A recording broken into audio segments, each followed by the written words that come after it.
Saya curiga, apakah buaya-buaya ini sengaja dipelihara di rawa ini? Lihat, buaya-buaya rawa ini kelihatannya sangat ganas sekali.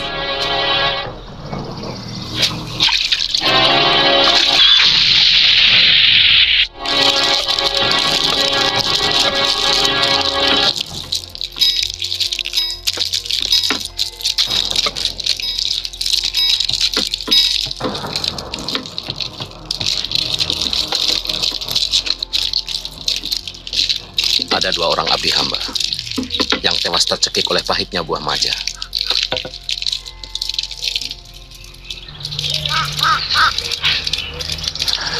Jadi karena itu, kalian namakan dukuh yang kamu bangun itu Majapahit. Apa tidak takut dukuhmu terbawa supata pahit? Dan hidup rakyatmu akan terus-menerus pahit.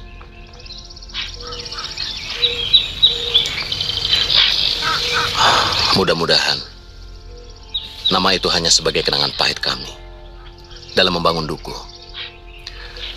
sehingga seluruh penduduk akan menghormati dukuhnya.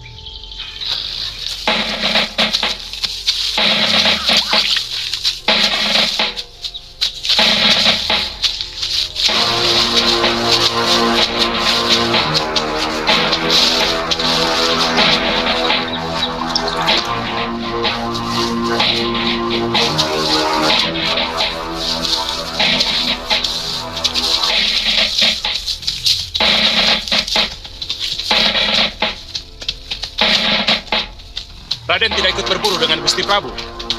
Kakang Lawe, kemana penduduk yang lainnya? Aku jarang melihat pemuda-pemudanya.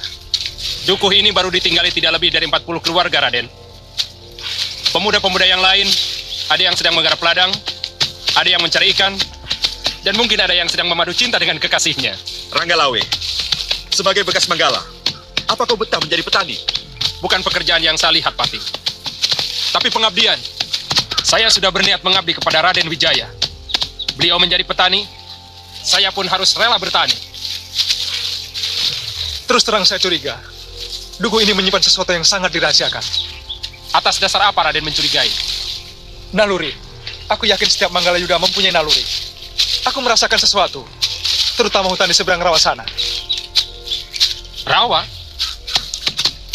Jangan berlagak, Kakang Lawe. Di selatan hutan perburuan ini ada rawa yang penuh dengan buaya. Di seberangnya ada hutan lebat. Saya yakin di dalamnya menyimpan sesuatu. Sudah 3 orang warga kami yang tewas dicaplok buaya. Waktu kami mencari tempat untuk mendirikan dukuh, sebelum ditemukan tempat yang sekarang. Rawa itu banyak dihuni buaya. Dan hutan di seberangnya. Sampai sekarang belum ada orang yang berani ke sana. Kalau Raden curiga, silahkan periksa ke sana.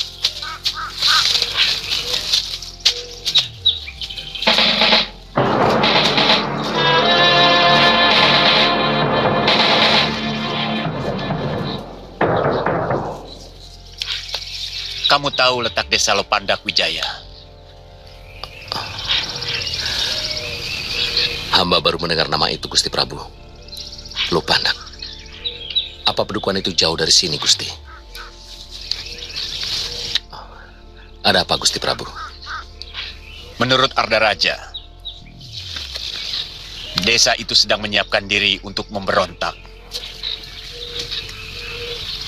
Maka dengan terpaksa dihancur luluhkan. Menurut hamba, tindakan Adi Arda Raja benar adanya, Gusti Prabu. Menyiram api sebelum menjadi besar. Mula-mula saya memang marah pada tindakan Arda Raja yang sewenang-wenang. Tapi alasan dia dan juga Pati Kebo Mundaran cukup masuk akal. Bahwa sebuah negara bisa membangun kalau bebas dari gejolak keamanan. Kalau kelak kamu menjadi raja, kamu akan tahu makna keamanan bagi sebuah negara. Hamba tidak pernah bermimpi untuk menjadi seorang raja.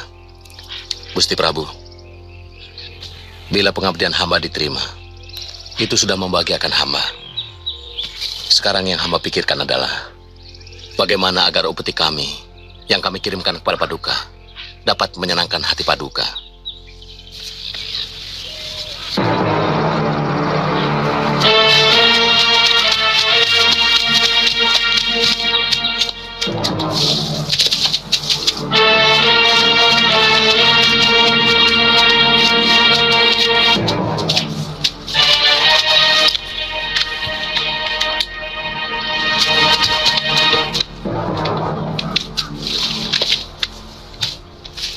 Dari mana kalian? Kenapa tadi tidak ikut berburu? Ternyata Wijaya tidak bohong bahwa hutan Tarik sangat kaya dengan binatang buruan. Kami berburu binatang yang lain, Ayahanda Prabu. Binatang apa ada Raja? Apa kamu berburu macan? Kami berburu binatang pelarian dari Lopandak yang saya duga masuk ke daerah ini. Apa maksud Adi? Mencurigai kami melindungi orang-orang pelarian dari Lopandak. Terbalik, Wijaya. Saya mencurigai sebagian orang-orang Lopandak adalah anak buahmu. Maaf Gusti Prabu, tuduhan ini harus diluruskan karena ini mencoreng sumpah prasetya kami pada Paduka. Kalau memang Adi menemukan bukti bahwa kami terlibat atau ada hubungannya dengan orang-orang Lopandak,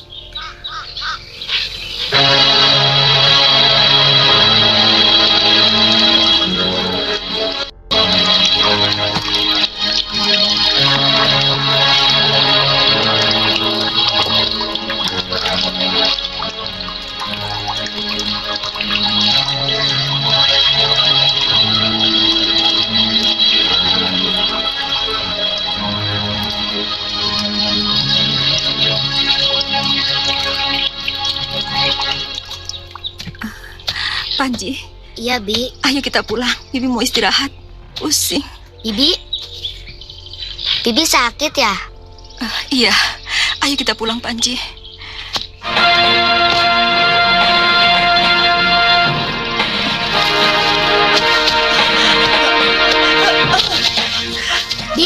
Bibi?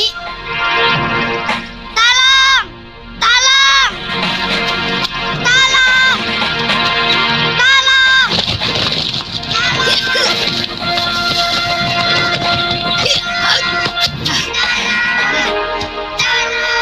Panji,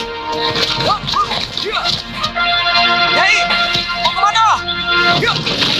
Bangun, Di. Kenapa, Mesin? tiba-tiba kepala saya. Kamu kurang darah. Mukamu pucat. Sapi ompong. Apa perasaanmu sudah mati, hah? Ayo bantu. Sudah tahu ada wanita hamil sedang sakit. Malah enak-enakan nonton lagi. Ayo. Wong baru saja jelek, sudah dimarah-marahi. Jadi orang kok maunya menang sendiri. Mau bantu tidak? Banyak omong. Sudah tua banyak omong. Apa tidak bosan?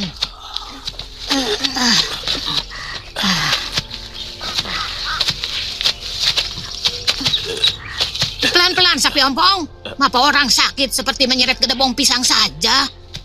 Sudahlah, Nyi Raga Runting. Kasihan Kirowang dimarahi terus. Laki-laki kalau diberi hati pasti ngelunjak nih. Dan kalau sudah begitu, dia pasti akan menindas kita. Jangan didengar, Mesin. Sifat buruk dia itu yang menyebabkan dia jadi perawan abadi. Enak saja. Aku begini karena benci melihat banyak lelaki yang menyengsarakan kaum wanita, tahu?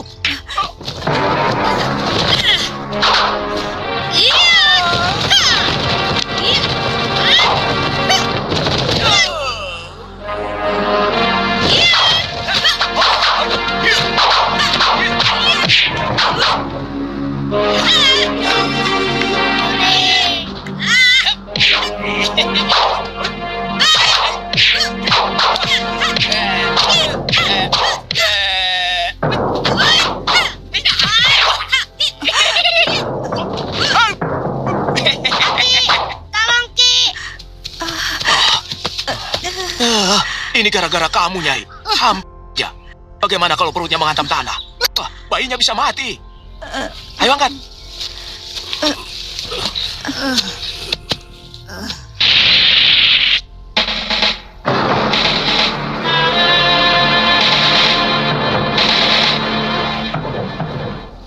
Pesan kakek yang paling penting, jangan mengkaitkan dendam pribadimu dengan sikap untuk menentukan keberpihakanmu.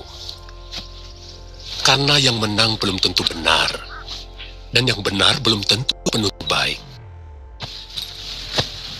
Bikin bingung namanya. Seolah-olah di dunia ini tidak ada yang benar di mata kakek. Bagaimana mungkin yang benar belum tentu baik? Wuni, kebenaran yang ada sekarang ini adalah kebenaran semu. kebenaran yang ditentukan oleh kepentingan. Sementara kebenaran yang datang dari langit pasti akan mendatangkan kebaikan. Karena dia adalah kebenaran sejati. Jadi singkatnya bagaimana? Kakek kalau bicara muter-muter. Kalau melihat sesuatu, resapkan ke dalam nuranimu. Dengarkan bisikannya. Dialah indera yang paling jujur dari 5 indera lain yang kamu miliki. Wuni berangkat dulu, Kek. Ingat, Wuni. Setiap 6 sasi kamu harus pulang. Kalau tidak, kakek akan paksa kamu pulang.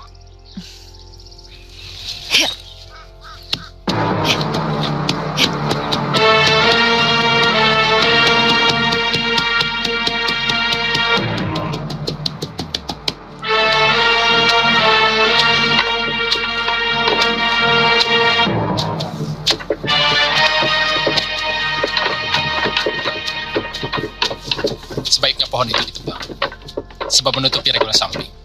Memang rencananya mau ditebang, Raden. Kalau tidak, letaknya tidak sejajar dengan regol kiri. Iya, silakan diteruskan. Ada apa, Kamandanu? Saya minta izin, Gusti. Izin untuk apa? Kalau diperbolehkan, saya ingin menjemput istri dan keponakan saya di lereng Gunung Arjuno. Supaya pikiran saya lebih tenang di tempat ini, Gusti. Apa istrimu dapat dipercaya? Saya kira bisa, Gusti. Istri saya bukan orang sini. Dia dari negeri Cina. Bagaimana dia bisa datang kemari? Apakah dia anak saudagar? Dia dan suami pertamanya memang sengaja mencari saya di desa Kurawan untuk menyerahkan pedang ciptaan guru saya, Paman Ranubaya. Ini pedangnya.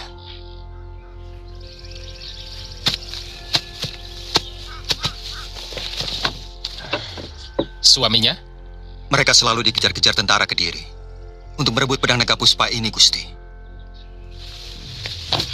Dalam perkelahian itu, suaminya menderita luka parah dan akhirnya tewas. Saya berhasil menyelamatkan wanita asing itu sampai akhirnya dia menjadi istri saya. Mudah-mudahan kamu tidak membohongi saya. Sebab kalau sampai kamu mengkhianati kami, akulah yang digantung. Saya tidak pernah mengenal kata-kata hianat, Gusti. Karena sejak kecil guru saya selalu menanamkan pantangan itu.